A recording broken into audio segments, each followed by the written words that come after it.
Well, hey there. I think we just went live and I didn't even know it. Well, hey there. I think we just went live and I didn't even know it. And I'm getting feedback, so there you go. And Dave is in with us, okay. There you go. Dave is in with us, okay. I'm going to kill my audio on YouTube and use Zoom audio. Okay, all right. I still feel a little bit of a delay, but it happens. And of course, the chat is on the wrong screen. So, hey, Scott Jernigan, and with me is Dave Rush and the muted Mike Meyers, here for the Ask Me Anything on Wednesday. This is a program that Mike started to basically just provide support for people who are quarantined like the rest of us and studying for CompTIA exams like A+, Net Plus, Security Plus, ITF Plus. Wait, so we're here and Mike still has no sound. So welcome. Ask us some questions. I'm going to be looking, unfortunately, to the right to be able to see any of your questions because I didn't plug in a second monitor before I started this live stream, but there you go. All right, I'm going to start scrolling down here. In all of this conversation that we watched, none of them been actual questions. So like Scott said, until we hear from Mike, just throw out questions, anything. Don't do that, Mike. We'll go see if we can find some real questions and start working on it. Hi, everybody. Dave Rush and Scott. And here, tell you what, I'll do my commercial while we start cruising for that first one. Scott typed this in a little bit, but I'm going to push it a little bit further. Yeah, sorry about my angle, too. I'm in kind of the same situation as Scott. I'm going to look at funny angles, but we'll get that worked out. So we're still doing 3-day AMAs. Mike has slid back to do Monday, Wednesdays, and he has asked me or let me somewhere in between perhaps to have his Friday slot and do a couple hours on Raspberry Pis. And the focus isn't as much Raspberry Pi, though it's certainly going to be inclusive, as using Raspberry Pis as a learning aid. So every Friday, 2 o'clock, usual time. We'll see you then. We'll see you there. And we'll fill you in a little more. Probably as we start the Friday session, I'll give you some more details about what it's all about. Find anything, Todd? Yeah. So also, just so you're aware, and in case you need some help with study materials and stuff, we've got our specials for just you on this AMA hold on, I'll type it in here on the other computer. 50% off of all of our video bundles at totalsem.com. That's the video bundles are videos and practice exams, or for A+ and Net Plus, and eventually Security Plus, Alice. Or it wasn't Alice who asked that. Nada. We'll have Security Plus as well. Oh, okay. Mike is joining via another way. This will be fun. Just use the code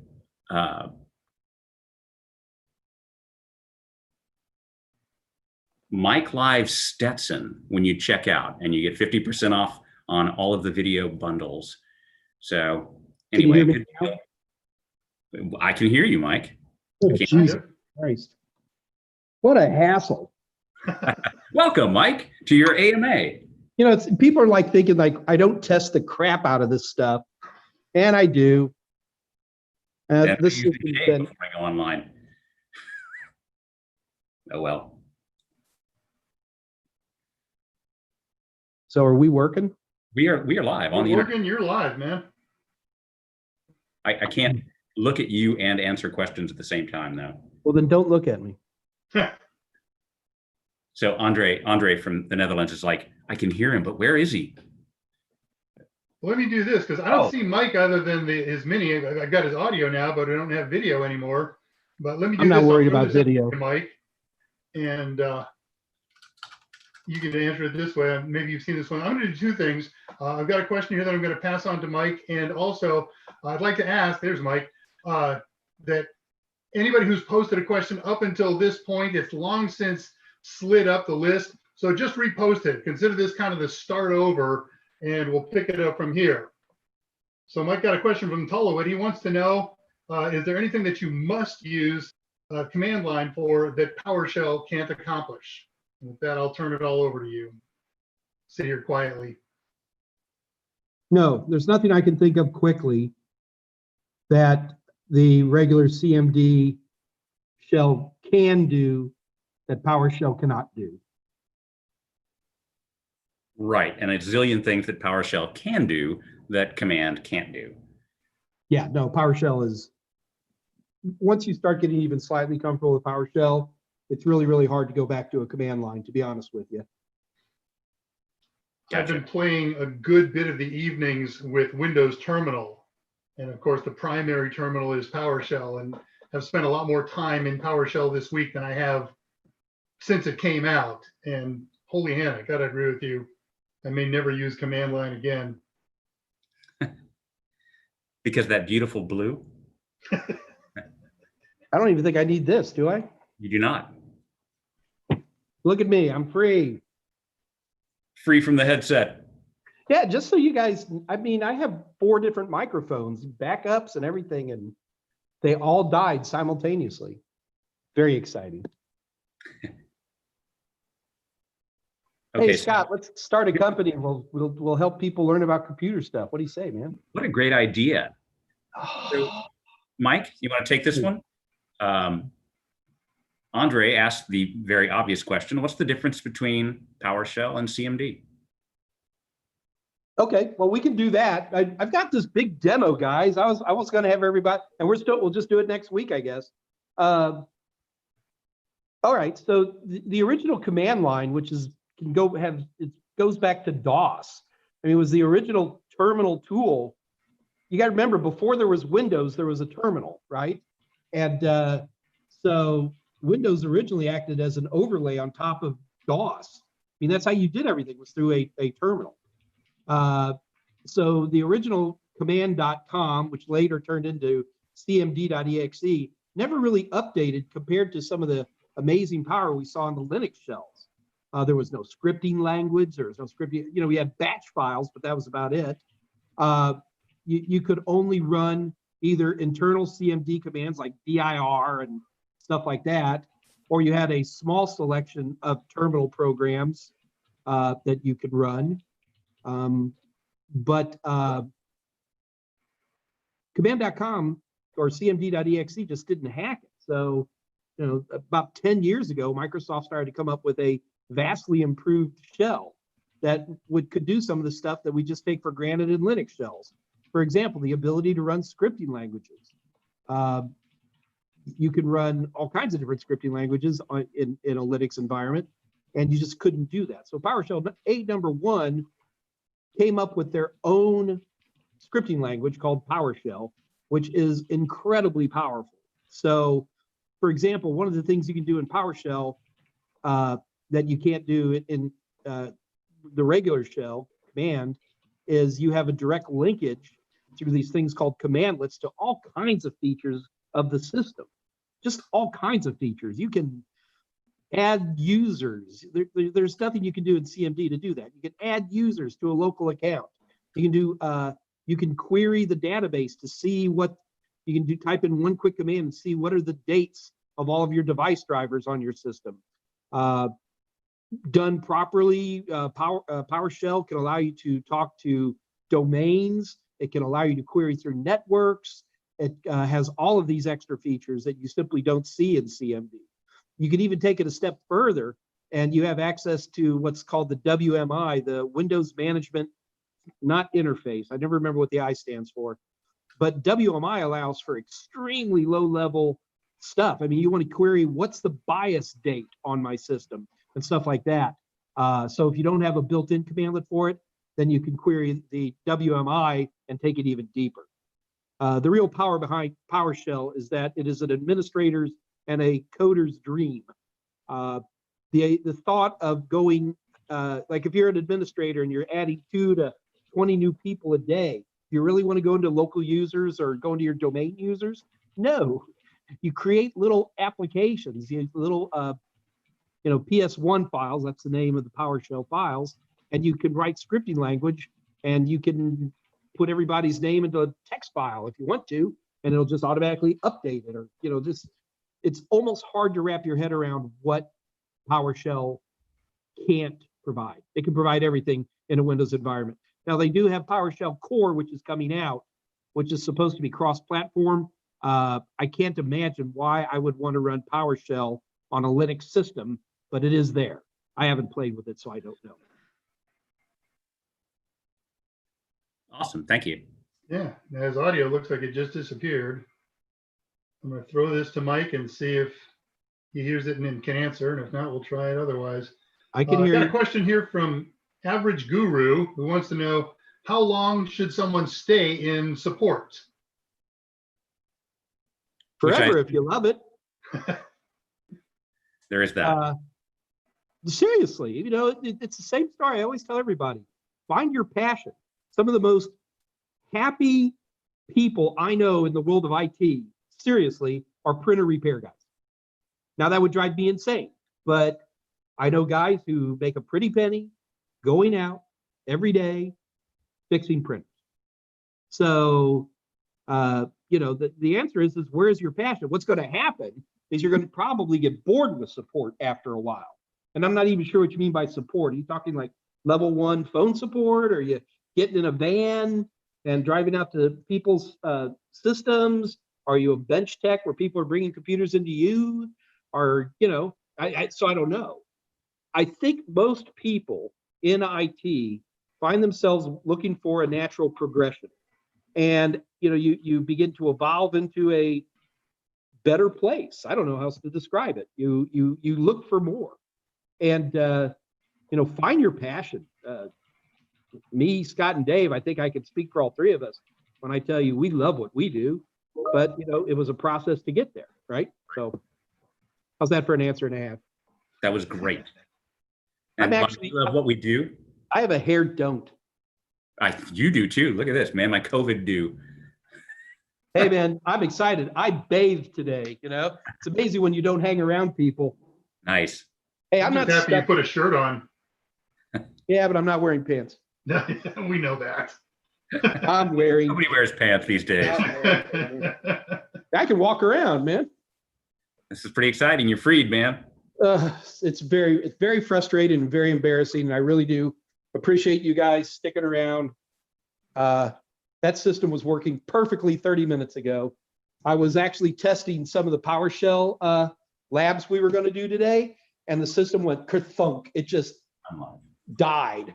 And yeah, so very frustrating. All right, so what else? Okay, Mike, Dave L has a question for you. Wants to know, when will you use the PowerShell instead of the graphical interface on Win 10? Anytime I can. The graphical user interface is always going to be slower. The only time the GUI is better than PowerShell is when you're in a situation where you got to do something once and probably not do it again for another 6 months. Like here at home, even though I know exactly how to use PowerShell to add a local user here at the house, I'm not going to use it there because I know how to do it, and I'll use the GUI. But that's because I'm only adding maybe one user a year around here, if that even. So in general, if you have to do something in a repetitive format, if you have to do something to a lot of systems in one big shot, you'll always go to PowerShell first. Sounds good. Here's a question you've taken on occasion, but this gent is new. We got Mohammed Umar Hassan Maherbi, who wants to know if he should take the current Sec Plus or wait for the new one. So my rule on any certification exam is always take the old one. Always, always, always. So all of these tests have about a 3-year lifespan.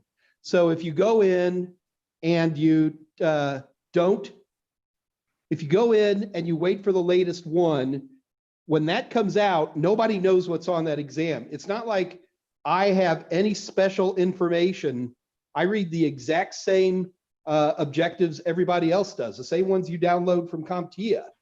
And in those situations, over the 3-year lifespan of an exam, you know, we get some idea of what's on there. You know, we can't talk about absolute questions, of course, but we can certainly get some ideas. Even CompTIA has straight up said to me on multiple occasions, we don't mind people talking about exams, we just don't want exact questions. Fair enough. So, you know, as we learn more and more intel about a particular exam, the training materials are better. Okay, so always take the older exam. The one place you're going to get in trouble is when you have certifications that require 2 exams like A+. So a lot of people, they'll take the first exam and they'll fiddle around, and then they don't take the second exam in time. And then when the old exam retires, you have to take both. There's no, you took the 901, can you take the 1002? Nope, you got to take them both. The other thing you got to remember is no one's ever going to ask you when, they're never going to ask you what version you've taken of anything. You're going to put Security Plus on your resume, and if they're looking for Security Plus, it's there. And that's all they're going to need. Always take the older exam whenever possible. Good call. Find something, Scott? If not, Falak has one. You want me to make me do questions and you do back channel? Sure. Cool. We'll divide experts here a little Hey bit. guys, Everybody. Dave, Well, take the question, man. You know Okay, as your much buddy as I do. Falak is up, and he's got a question about CompTIA test scoring. He says, if CompTIA asks to choose 2 options from a list, and I'm going to paraphrase this, he only answers one of them, how's that going to affect the score on the question? You get the basic idea here. Partial credit. Okay. The number 1 reason people fail CompTIA exams is that it's test anxiety. The number 2 reason is people know too much. So what I've just heard, this person is telling you that they know too much. And most of the time, CompTIA questions are written pretty well. And they're looking for the simplest possible answer. So if you're finding a situation where you, because of your knowledge, can sit there and go, well, these 3 are no good, but this 1 is good, but they're selecting 2, it's time for you to step back in your brain. And you've got to take a moment and go, okay. This great expert at whatever this is, knows darn good and well that I cannot select 2 good answers. What would be my best guess? So for the record, on a multiple choice test, is on the multiple choice questions, if you don't answer the question completely right, it's a mark off. So you might want to keep that in mind. So more importantly is what in the world was CompTIA trying to say? And then you make your best guess and you answer the question. Sounds good. Thank you. You're welcome, Dave. So, Marlon, I feel like Jim in the jungle. While Jim is busy working with the tigers, I'll be here mixing stingers with the natives. That's right. Thank you, the helicopter. Nobody knows what we're talking about but you and me, Dave. I know. Wild Kingdom, Mutual of Omaha's Wild Kingdom. Hey, well, so one thing did finally come in. What came in? Oh, I got the right RAM. You got the right RAM. hey, You. look, So actually, we're Sodims. gonna have a visitor today, guys. Her Royal Highness Wicket will be dropping in at around 3:30 with Nice. her handler, Laura Mullen. So we'll have a visitor. Guess I can turn the camera around or something. Can I even turn the camera? Well, with what you're doing, you can carry her. Derek George has a question for you. Hi, Mike. I just started taking the Linux CLI. I'm going to assume he's still there. I just started taking the Linux CLI seriously. Is the PowerShell something I should bother about right now? Yes. Well, I would have to ask this person a question. Do you intend to work on Windows systems or administer Windows systems? Then yes. If you're never, ever going to, if you can promise on a stack of whatever is holy to you, that you'll never touch a Windows system, then no. Just get good at the bash shell and you'll be a happy camper in the Linux CLI. Very good. We're catching up here, getting on the end. So guys, we're going to need some more questions here, or Mike is going to expound on PowerShell without a demonstration and use interpretive dance. I've got a big demonstration for PowerShell. And we'll have to do it next week or something, I guess. That's fine, but I've seen you do your presentation of it with interpretive dance, and I thought that might be something I don't you could have a pull off. tutu. Aida Roig Compton says, I've signed up to take Cloud Plus beta exam, CV1003. I can't find any study materials for it. I can only find resources for 002. What do you think? If I study 002, do you think that's okay?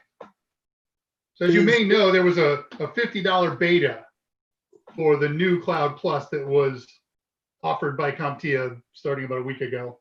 Yeah, the problem we have right now, in fact, we're having here in Total Seminars, this COVID virus has just messed everything up. Like, like we're going crazy trying to write the Security Plus training materials now, and it's the trainers are having trouble everywhere. So I'm not surprised to hear this problem. I know even we're delayed on our Cloud Plus stuff, and badly delayed. And nobody wants to come shoot videos. It's tricky.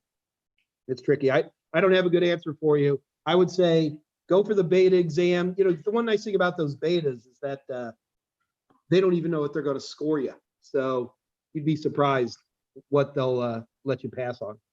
Right. I agree with you. I went out looking for some of the 003 materials as soon as I saw that beta announcement.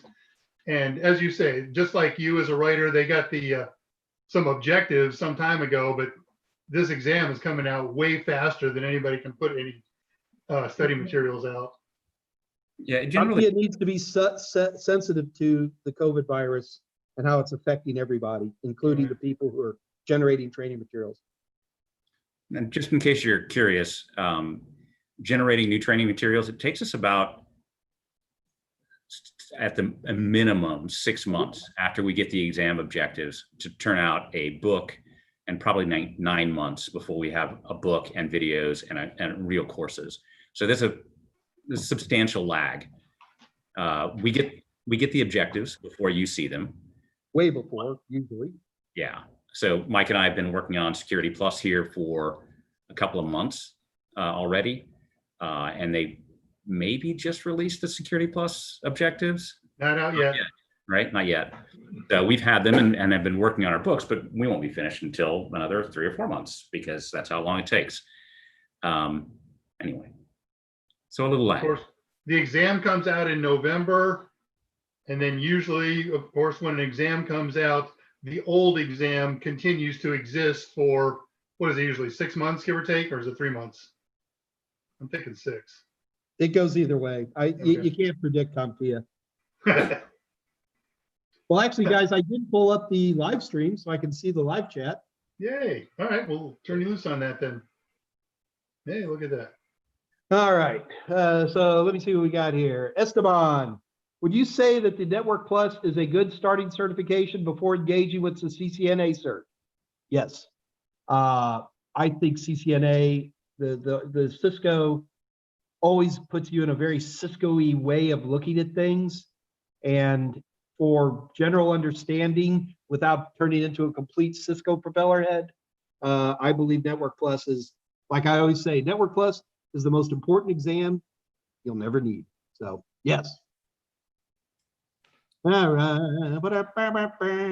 We did a search, and Dave, correct me if I'm wrong, but we did a search on Network Plus and jobs the other day and got some surprising results. Apparently, Network Plus has bubbled up to the point where it is being asked for as a prerequisite for getting jobs. So I'm not going to let your facts get in the way of my sound. All right, then I'll do this. Those of you who are pursuing networking orienting jobs and support and things like that, take a pop over to Indeed.com. That's where I did all my primary research, and just put in CompTIA Network Plus. If you just try to Network Plus, you're going to get a lot more hits that aren't very related. But when you add that CompTIA, it's a lovely narrow list, and there's a lot of stuff in there. So maybe not the most useless cert you'll ever need, or however Mike phrases, but definitely an incredibly useful body of knowledge for any tech. or security. No, absolutely that. Yeah. Other questions? What else is happening here? Hang on, let me see.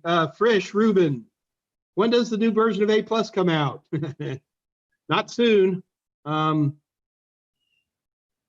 I need about 1 or 2 max months. Oh, you're fine. It's going to be over a year. Frisch, we haven't even heard anything. So you have more than a year. Don't worry about it. Just Right, we're a year and a half in. Ada, what did I pronounce? Your name? Did I pronounce your name correctly? I think that was for me. That's Aida. Aida. It's a great opera. And a pretty good play.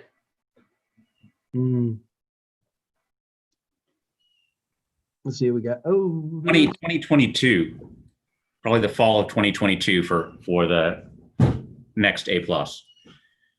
And fall of 2021, most likely for Network Plus. So those of you who are studying for these, and of course, fall of 2020 for the new Security Plus.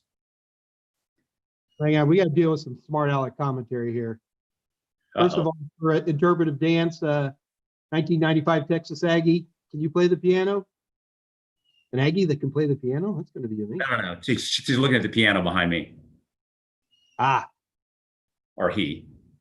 And Tola wants to see my downward dog. No, you don't. They don't call it downward dog. They call it decrepit dog. I can actually stay up for like 20 seconds now. So, hey, I got that going for me. Pretty good. And by stay up, he means stay down, but you know. Good question from Brendan. Oh, Brendan S., what are you doing to me? If a USB stick comes infected with malware from an infected machine, can a quick format be enough to clear the stick of malware? Well, depending on the malware, just putting it into another machine will now infect that machine.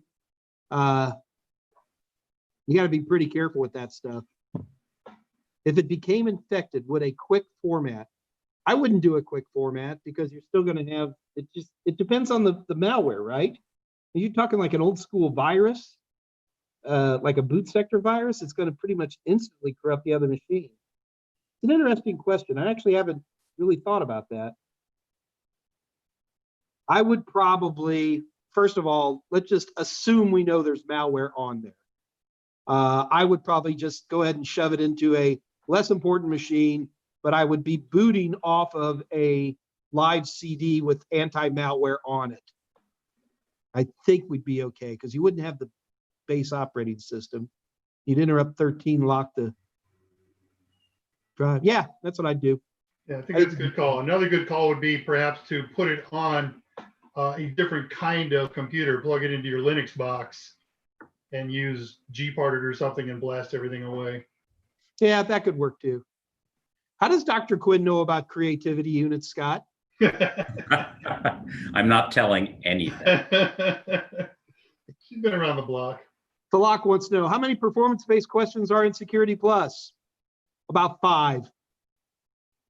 Yeah, I think the official number is 3 to 9. Yeah, something like that. But yeah, It's right around 5. yeah. That Joe, why do I know that person's name? because you know hired him. Did I hire him? Oh my God, I have to sign his checks. Is there any advantage of getting certification versus going to college to get tech trained besides cost? Well, I think that for most people, you should, if you can, a 4-year degree is always a good thing to do. You'll definitely run into problems down the road, especially if you want to get into management or anything like that, where there are some fairly substantial walls that could be put up without a bachelor's degree. But people get past them all the time. They may be president of Total Seminars.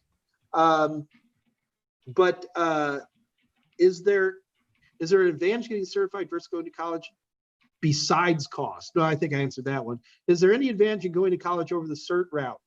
Well, no, even if you go to college, you're still going to do the cert route. But again, your certs tend to be different.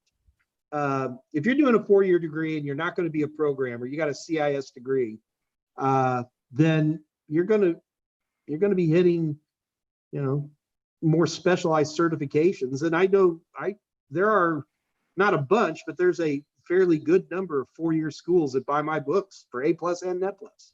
So no, I think the thing would be is down the line, if you're looking for management, that's where the 4-year degree really starts to make a big difference.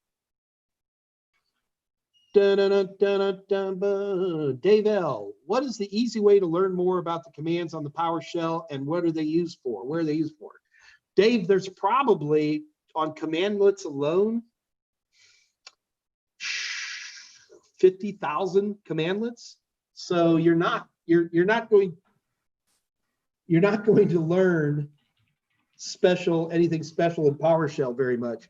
PowerShell is this continuous process of always going online, looking for, what WMI commands do this and what commandlets do that. So there is no memorization per se. Usually you're writing some kind of script to get something done, and that's what you tend to stick to. Keep in mind that PowerShell still supports all the regular commands. You can still CD and dir and, make directories, and none of that's gone away. So what we're talking about then is you're not just walking up to PowerShell for funsies. You're walking up to PowerShell because you're sick and tired of going into local users and typing in, 15 new accounts receivable people every day. So what you're doing is you're going to go on, Microsoft has a huge library, but there's a lot of other ones out there. And you go out there and you make your first PS1 file and you save it to your desktop and it does whatever voodoo you want it to do. So yeah, you're never going to memorize. You're never even going to memorize enough power. You learn how to use help a lot, but no, that isn't even how it works. With PowerShell, you're constantly referring to libraries. You're constantly referring to other sources to, okay, how am I going to do X? What esoteric, bizarre commands do I need to do this? PowerShell is wildly complicated. Wildly complicated. You wouldn't memorize. I just checked Udemy. There are 734 courses on PowerShell.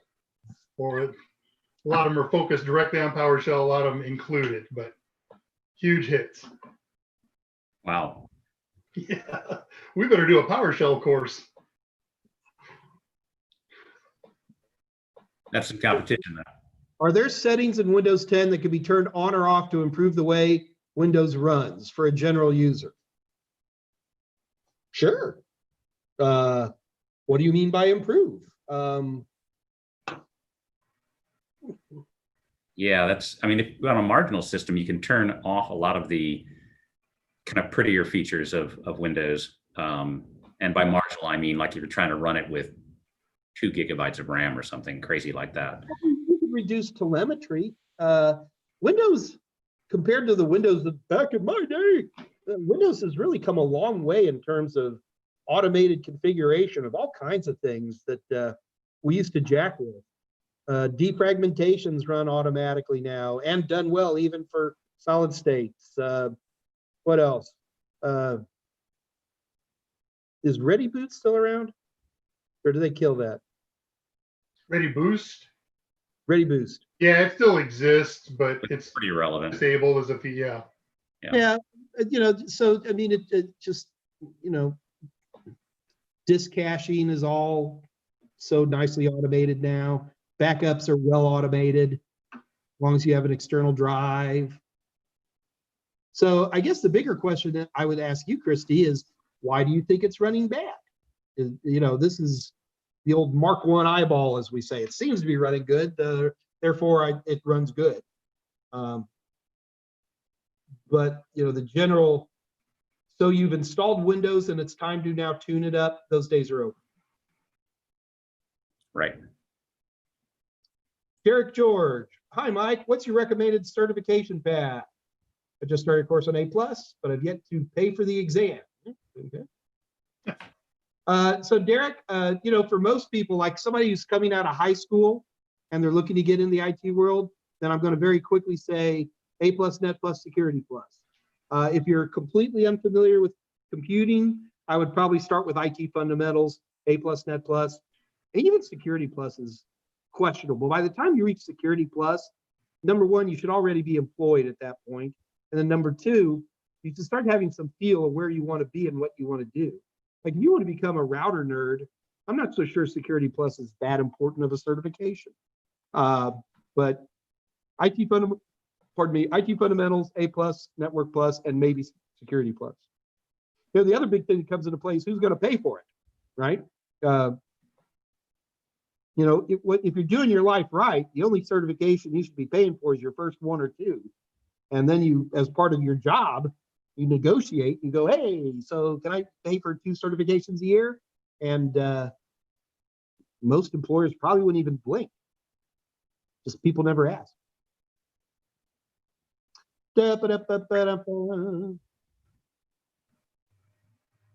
Tolowit, can you do a low-level format on a USB flash drive without harming it?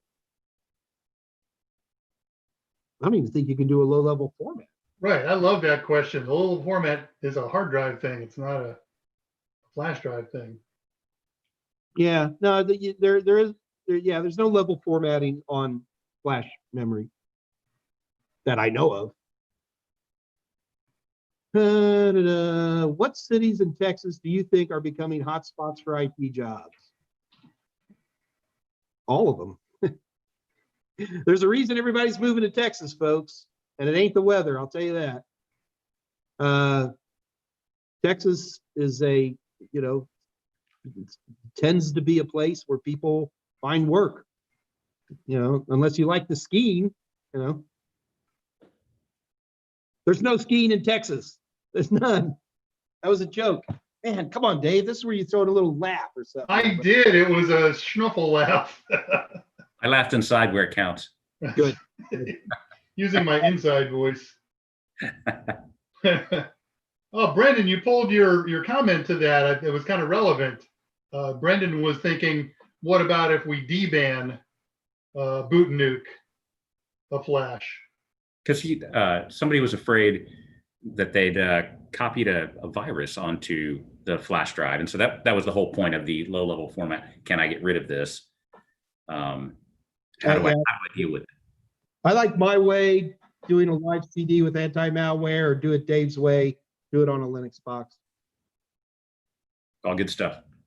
Falak Khan, do performance-based questions have 1 mark or more? Falak, we're pretty sure they have more than 1. We don't even know what a mark is. I mean, more than 1 answer. Yeah. A lot of them do. But what's a mark? I don't know. Yeah, I'd say that's a problem. Yeah, so like the lowest score you can get on a CompTIA exam is 200. 100. Is it down to 100 now? Yeah. 100? Yeah. If you spell your name right, you get 100 points. All right. Yeah, so we don't even have a linear gradient on that stuff. Block, you're going to murder yourself worrying about these details. Just get the technology down. Remember, it's D for diploma. Nobody cares what your score is on a certification exam, and you'll be fine. The one thing I will say about performance-based questions that I run into a lot is a lot of people, because they're right at the beginning, a lot of people will really waste time on performance-based questions, and just do well on them. Don't make them any more complicated than you think they are, and you're fine. But don't end up eating half your time just trying to do the first 5 questions. Nice. Elaine. Hey, Elaine. How's it going, babe? One advantage to college may be the informal networking. Yeah, maybe. Maybe. I'm not going to say no to that, Elaine. But I do think if you can pursue a 4-year degree and not be completely under crushing debt the rest of your life, which I know is hard, I always say, if you can go for a 4-year degree, go for it. Get some scholarships. How do you say her name? Aida? Aida. Aida. Yeah. Aida. Believe it or not, my sister's name is Carmen. Oh, you're kidding. Yes, your opera is a little depressing. I won't argue that one. And man, I'll tell you, for a thrown together, guys, I got to tell you, when I couldn't get that microphone to work after about 10 minutes, let's just say I was using language that would be inappropriate for a public forum. Yeah, we could read your lips. Keep doing it. Luckily, Scott, being the cool-headed dude he is, see, I didn't even know that once I lit up a live stream that you guys could jump on it. I didn't even know that was a possibility. I didn't either. Michael did it behind the scenes. He's okay. All right, all right. Yeah, that was cool. It was a nice failover that we'll know for next time. So Yeah, let's hope that doesn't. You know, I can't get any of my microphones to work. Like we tried to even get on Zoom on my desktop, no microphones. I am intrigued. right. If only we knew somebody who did tech support. Yeah, we need somebody who's good at fixing computers here. Yeah, I wish I knew somebody. Yeah, I'm in a bit of a loss. Well, Ian's here now. He may be able to help us out. We fixed it. So.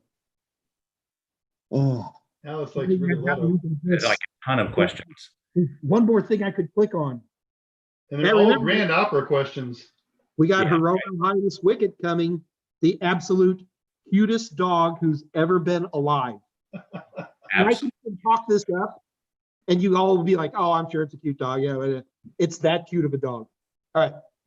Hey, as long as you're shoot, I forgot the buzzword for it. So promoting Stanger's on next Tuesday, August 12th.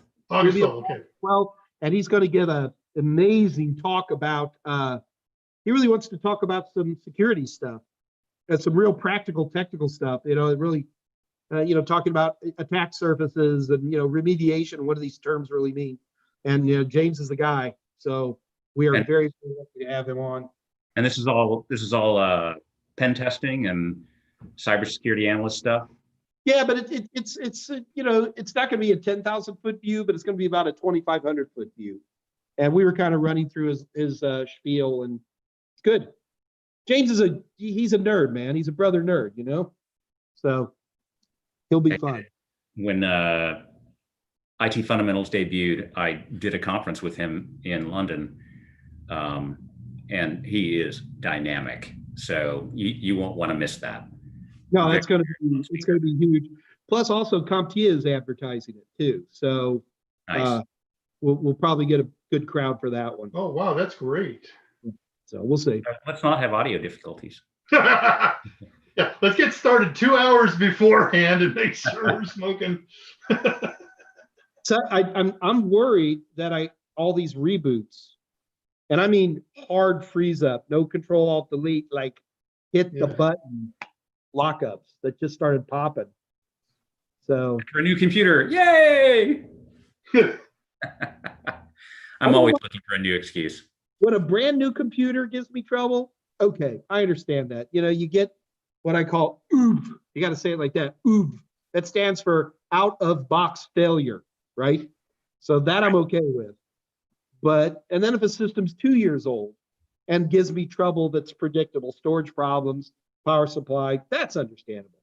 But I have a system that's 3 months old, that's been running like a top, that I haven't made any changes to, very frustrating. Yeah. Tolowit, can you run scripts in PowerShell? Tolowit, the main reason PowerShell exists is to run scripts. PowerShell has its own built-in scripting language called PowerShell. It also supports Java and Python and all kinds of other scripting languages. Yeah, the power of PowerShell is in the scripting, big time.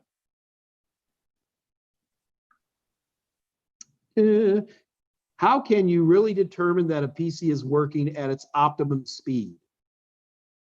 Well, you can run in Windows. I'm assuming we're talking Windows.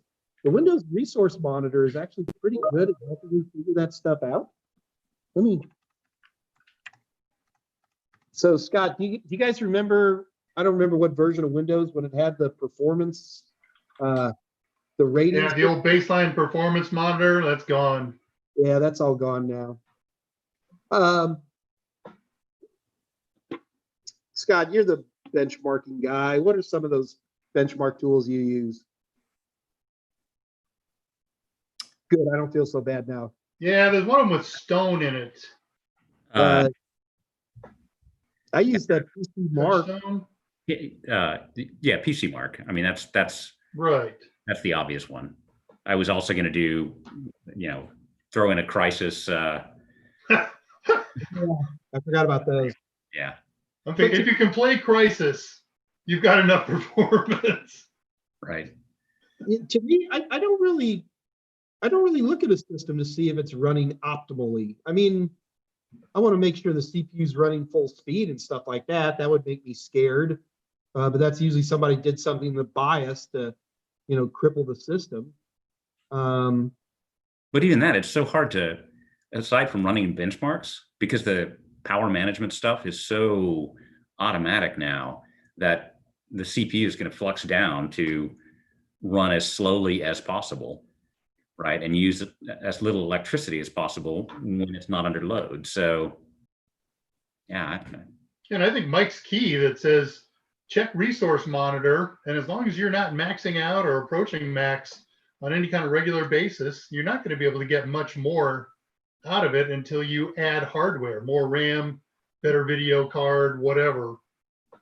See, like right here, so you can see that my network looks like it's maxing out right now. Do you see that? I do.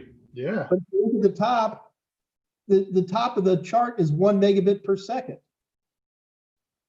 Yeah, because it changes scale as your throughput increases or decreases. It does, but a lot of times people will look at resource monitor and they'll see everything's like pegged or it looks pegged, and they're just not looking at the scale. Right. I mean, I can look at my system and I know that I'm running gigabit, so I'm just not going to worry about something like that. The other thing is that you can do is a system is running at its optimal speed, in my opinion, unless it's doing something to make me think it's running unoptimally. Gaming's obviously going to be a big area there, and there's a lot of different things to be checking on your graphics. But most of the time, even in games today, the days of tweaking things is I'm not going to say it's over, but it's not nearly as bad as it used to be, where you're fighting to get a resolution that would get you 15 frames per second. I mean, those days are kind of over. I guess I might worry sometimes about tearing on a single resolution monitor, and I might bring resolution down on that, but even that's rare. Yeah. So the big answer is I assume a system is running optimally until something happens to make me think it's not optimal. How's that? I agree. Lovable. Basically, it's if it runs whatever game I want to run, I'm cool with that. At the resolution I want it to run in, of course. Okay, but now Derek's actually asked a deeper question. He's asking this because his laptop has 2 RAM slots, 2 RAM sticks. One's a 4 gigger and one's an 8 gigger with different speed ratings. Systems are a lot more forgiving on that stuff than they used to be. Just one thing I guarantee you is because you have different speeds, you're not running dual channel, which might give you a little bit of a hickey, but again, you really got to be working hard to notice that stuff. Also, I would probably check the speed of the slower one, Derek, and make sure it's not a huge difference. So RAM's only going to be able to run as fast as the motherboard can accept it, number one. But if you have two RAMs sticks of different speeds, and assuming they're both within a speed that the motherboard can handle, they almost always are going to run at the lower speed. The slowest one slows them all down. Right. But he's running 12 gig in a laptop. Yeah, Derek, I mean, if you got a generic Windows system and you're not trying to play, Player Unknown Battlegrounds or something like that, you're probably fine. But I will tell you on a personal basis, RAM comes in pairs for a reason, man. Look at Alice talking about all this. Alice, you got to come to Texas, man. We have an amazing theater here, just incredible theater.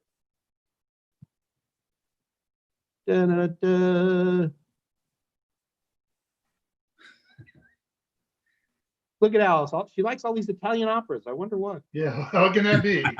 Right. I mean, she's Greek, right? Yeah, isn't she Greek? She's from Greece, right? Yeah, I think. Da, da, da. Russ is telling me I can do a PowerShell presentation without the demo. It's like, no, Russ, I can't. It'd be pretty hard. He doesn't have a Yeah, well, I key. love the rest of his line though. It says it's like playing chess without a chessboard. What was that movie with the kid who searching for Bobby Fischer or something like Yeah. that? And the scene where the guy just takes all the pieces and knocks them off the board. And he says, "What's your next move?" Hey, man. Bad for time here. All right. Chris D, my systems aren't running bad, but computers can always run better, I think. No, actually, Chris, they can't. You got enough RAM in your system, that's always going to be number one. Gosh, what would be number two, Scott? Video. I know, Yeah. that's that. Video for sure. A decent enough video graphics card to handle what you're asking it to do. And then number three would probably be SSDs. Yeah, SSDs make a tremendous difference, especially with boot up and load times. Especially with boot up, they make a huge difference. Yeah, And- it'll turn your laptop 3 years younger. Yep. Well, the problem is if you're going, I don't feel there's that big of a difference between a SATA SSD versus a SATA rotational media drive. But if you can get an M.2 with NVMe, that's hard to beat. It's speedy. This is true. Stuff that it kills people. I can't tell you how many times I run into people with filled up hard drives. Like, why does disk cleanup keep popping up all the time? Well, you have to keep all those videos on your C drive forever. I'm constantly filling up my drives. It just, means I go buy more. So Here, Scott. what are you showing me? Oh, your external drive. Absolutely. Yeah. Yeah. Yeah, that USB external drive buzzing along at 200 KB per second. Well, I tell you the thing about external drives now, because especially for all the backup, which I've got external drives on all my systems without exception. But it uses a shockingly small amount of space. So this is a 3 terabyte. Oh, is it kitty time? It is. Yay! This is where we size matters. But they just don't use that much space. Laura, my entire system died, and I'm stuck to doing my entire live stream on my phone. Thank God, Dave Rush. Here, I'll point her. Oh, she gonna let me hold her? Hey, Laura. Man, that's not what I expected. Hi, Laura. I'm telling you, man, this is the thing. Oh, okay. Kitty wants down. I'm going to drop her. I'm scared. When the dog's not quite that hyper, she looks like the penguins in Madagascar, except white. You know what I mean? You, higher primate, can you read?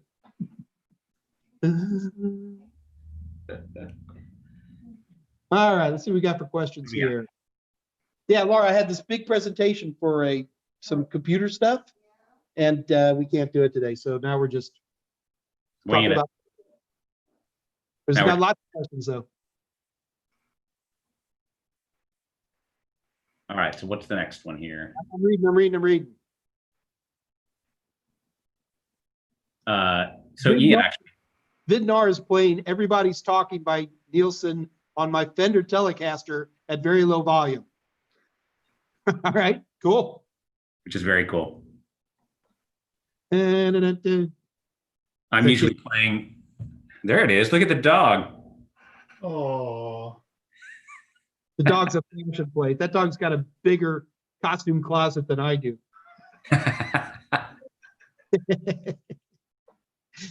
Everybody likes Wicked, Laura. Oh, did you read my mind by any chance? No. Hey guys, this is the lady whose RAM I screwed up. So yeah, here's your RAM, Laura. You should offer her $5,000 to get you a cup of coffee. No, yeah. Yeah, she makes me pay in installments. What do we got here? Mario, question. I helped a client today. One problem everyone was working on, an EPUB file, okay. One that was brought up on Take-A-Lot. I don't know what that is. The client had here upgraded 2 weeks ago when she got her PC. The EPUB program on Adobe did not work with the EPUB bot. Oh yeah, Mario, these things happen all the time. I can tell you stories about Microsoft Exchange and email database files that would make you cry. What are those called? Not MDBs, MDA files. We have people at Total Seminars who think that email is a historical document storage item.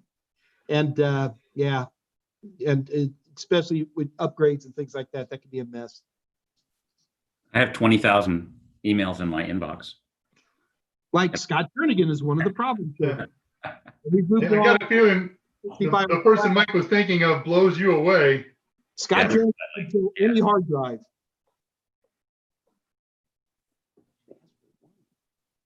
I got a question from Tullowit for you, Mike. I like this one because I get this one a lot on Udemy. Tullowit, he has a comment, but maybe you can expound on this a little bit. I think he's talking about performance-based questions on the exam. He says, the moment when they are right before your question in the stream and the anxiety grows, that they might miss it. I may be totally misinterpreting that, but what I'm thinking that is kind of the advice that we have generally given that says, when you take a CompTIA exam and you got performance-based questions, look them over and then get on with the real stuff. And you've said something kind of similar to that, and then go back. Yeah, time permitting. It's so easy to read into these performance-based questions. Just make your best shot. You're going to be fine and move on. So Ian actually posted a comment in response to that too, saying that he literally skipped the performance-based questions and passed A+. So Hey, that proves something that Mike has been saying for a long time. Yep. Well, you still try to give it your best shot. Absolutely. Just for the challenge, because we're all trying for the perfect score. Texas State Technical College. Do I have good things? I have very good things to say about TSTC. They're not only they're a customer of mine, then they're not a customer. They go back and forth. They have a great program. They have great job placement, dedicated instructors. I like TSTC. I work with the guys out of Waco, that campus quite a bit. I haven't been to any of the other ones. Brendan S., I found a job that was labeled as help desk, but called for knowledge in Java, C++, and your typical help desk functions. This is confusing to me. Brendan, just apply for the job.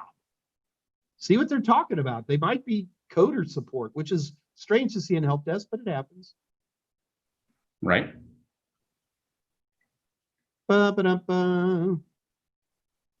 Russ Morgan, I took the 1001 and the performance-based questions were at first a little disorienting because the interface, once you get it, it's all the same technology. No surprises. Russ, I completely agree. Sometimes they don't even have standard interfaces on those questions. They can be a little bit frustrating. Man, I'm trying to get Kitty to come over here, Laura, but what do we got here? Zahadi has a question on what's your opinion on PC tune-up programs today?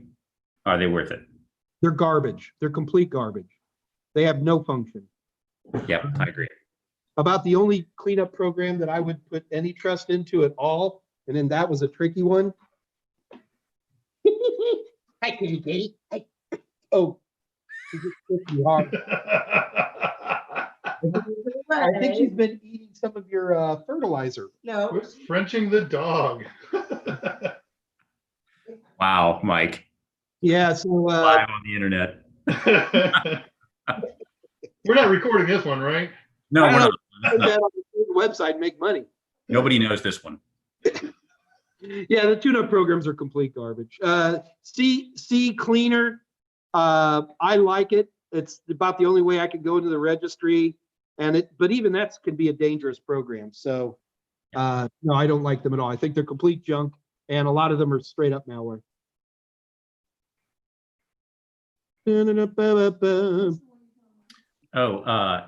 Well, that was the one, hold on. So I don't know if you guys were listening, but last week, my buddy Laura, she's only got 4 gigs of RAM in this little desktop system. Mhm. So I ran CPU ID to check the RAM. We all know CPU ID, right? Great little program, right? Sure. Uh, All the time. well, doesn't CPU ID tell you when it's regular DIMMs versus SO DIMMs? I think it does, doesn't it? We're all running to run CPU ID. Stand by. Right. Well, you got to run it with something with SO DIMMs on it. So anyway, I ran CPU ID on Laura's system, and she had 2 slots, 1 slot's open, no big deal. So it was DDR3 12,800, no problem, right? 204 pin, no big deal. Here, Laura, get this RAM, got it on Amazon, flip, get that, it's no problem. And he sends me a photograph. They were regular DIMM sticks, and she needed SOs. Yeah, somebody was. Yeah. Mike Meyers, popular IT author. It's not a grayed out.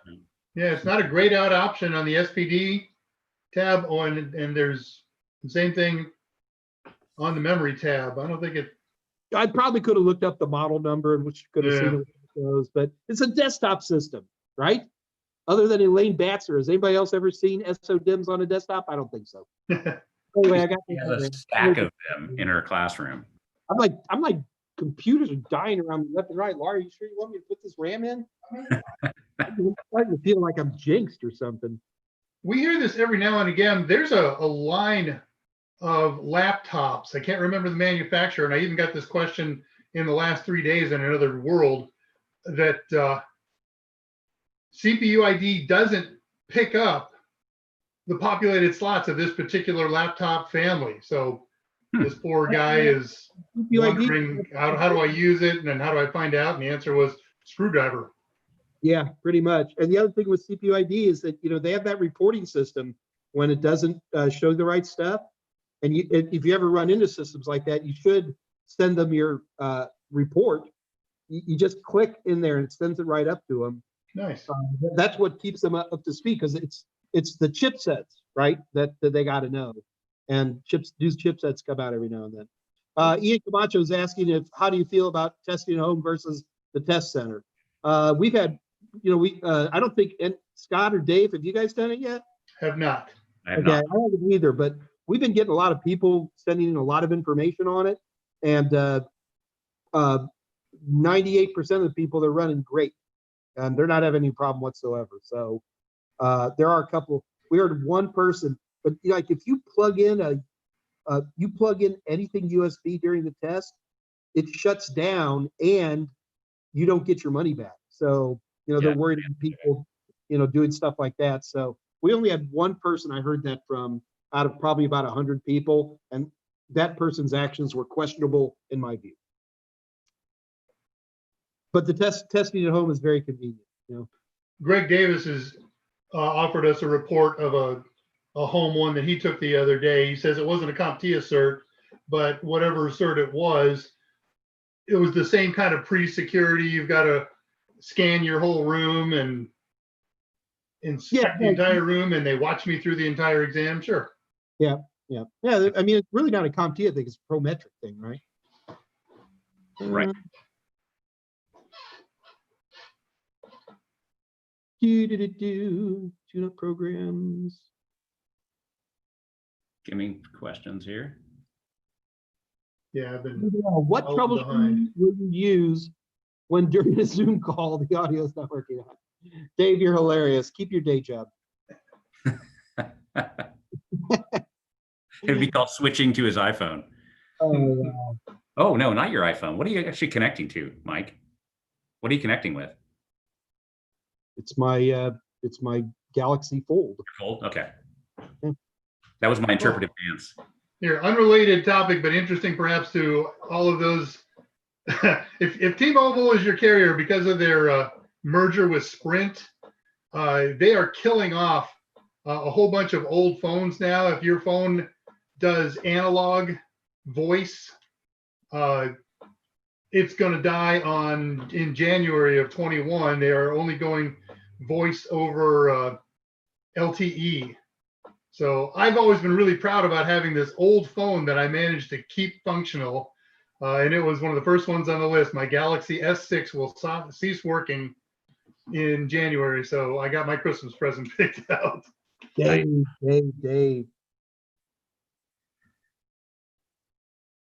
Totally says replace a cheap OEM CPU cooler. Yeah, that can help. It can. Well, If you're overheating. Yeah. This is a good question. A couple lines down from Brendan. Can you explain the difference between logical and physical topology diagrams? I get them confused. Sure, it's easy. So a physical diagram is basically the way the cablings go. Whereas a logical diagram is where the ones and zeros go. Like for example, a star topology is by far the most common physical topology for wired networks today. But the logical topology is going to be a star bus, because really, if you look inside that switch, you have an old school Ethernet bus. So logically, it acts like a bus. Physically, it looks like a star. So star is what it looks like. Logical is if you have the electrical circuits laid out. Where are you guys seeing all these questions? I think we're a little farther down than you. We got ahead. That's fine. That's fine.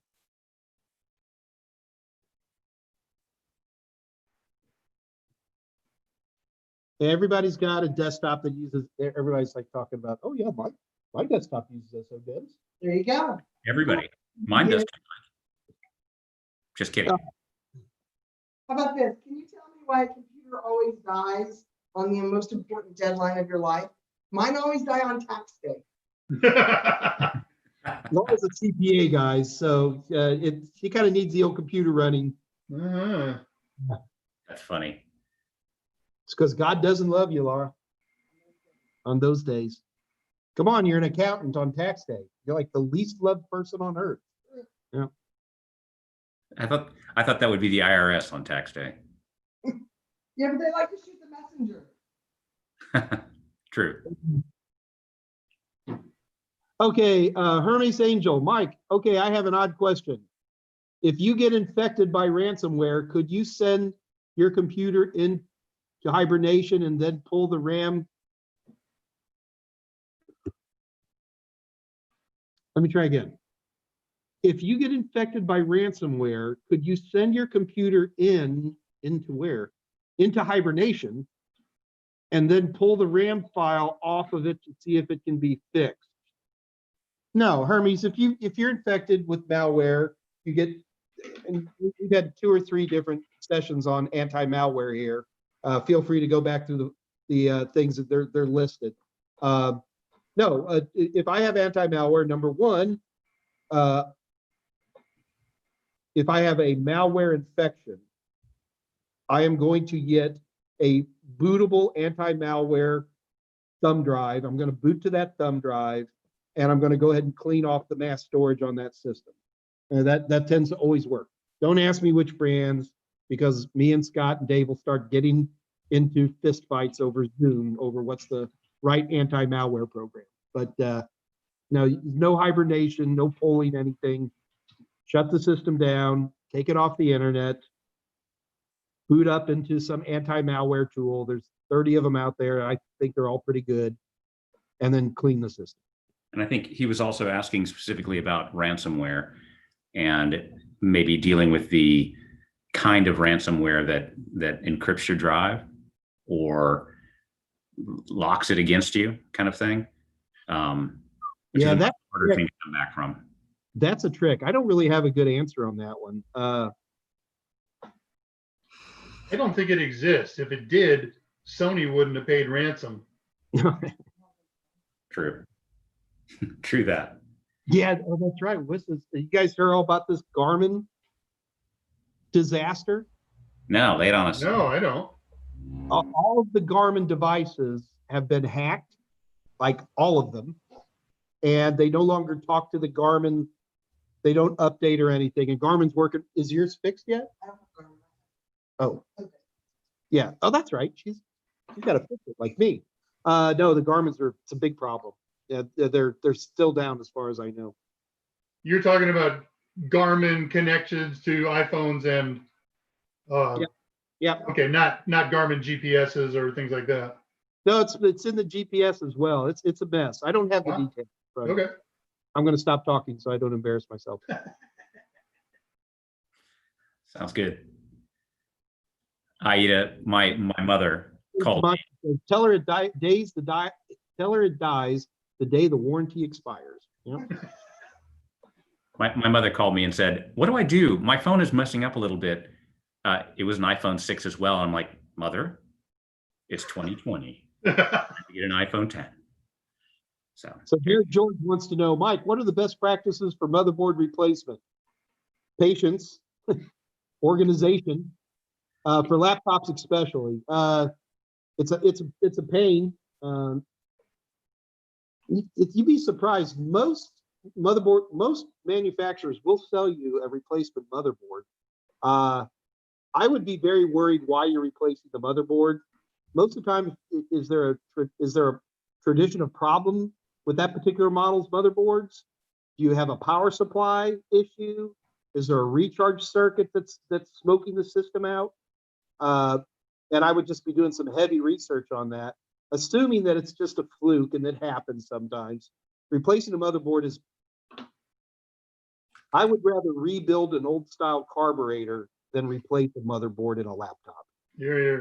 Just the number of screws, the glued down things, double-sided tape. It can be done.